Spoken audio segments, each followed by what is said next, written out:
Hello, everyone. It's Wade Franson, host of Created in the Image of God, back with another sneak peek with a fascinating guest who I have reached out to and desperately wanted an interview with because she is an independent journalist. And as you know, we're asking the question, what is truth and how do we arrive at it? And we're focusing on media literacy in the last few weeks.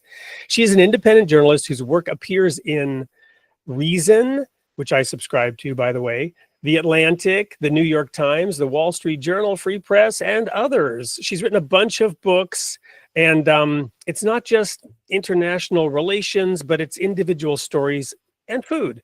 Welcome to the studio, Nancy. Yeah, it's individual stories and food. I mean, why not? Yes, well, thank you for having me. All I want to do is tell the stories of others and bake pie every once in a while. When I first started writing, my editor at the LA Weekly said, people just want to talk to you. And I'm lucky that they do. And I've been doing what I've been doing for 25 years.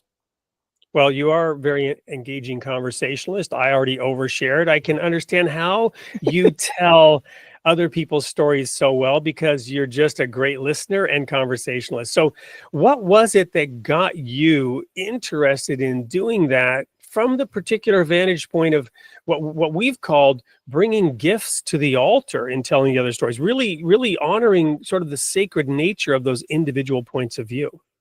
Well, first of all, people need to tell their stories and they need to hear the stories of others. They do. As I said, they'll voluntarily go longer without food than they will without telling or hearing stories. It's how the world works. I also have had it happen since the beginning of my career that you'll hear a story being reported in one way, and I'm like, I don't think that's really how it is. And then I go and look, and it turns out that it's not like that at all, that the publication has done it because it matched their agenda or their politics. But the real story is often a lot harder, a lot sadder, a lot more complicated. And to be able to take the time to sit and listen and then bring that story forth, what's also interesting, not only the satisfaction and also for your subjects, because you're respecting what actually happened, but you will have readers come to you later and say, thank you for telling me the truth. And that's amazing when that happens.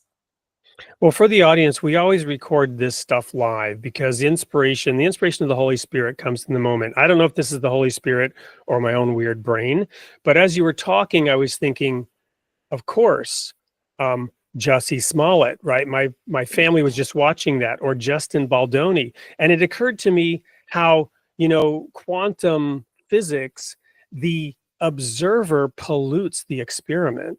Right. So if you conduct an experiment to prove that life is a particle or light is a particle, it will present itself that way. If you create an experiment that light is a wave, it will present itself that way. How do you deal with that? How do you be objective in telling the story? And a little twist on that, what if you kind of think the person is spinning the story for some reason and what are you bearing false witness if you report what the person told you and you kind of know it's not true? This is hard. Well, I would never do that. If the person is telling me something that's not true, I write it in a way like they've almost, they're giving themselves enough rope. You give it in a way, you give it to the reader, you don't lead them like a horse to water. They can make the decision. It's very interesting. Even when people are lying, they are telling you the story. So that's sort of fun to be able to parse.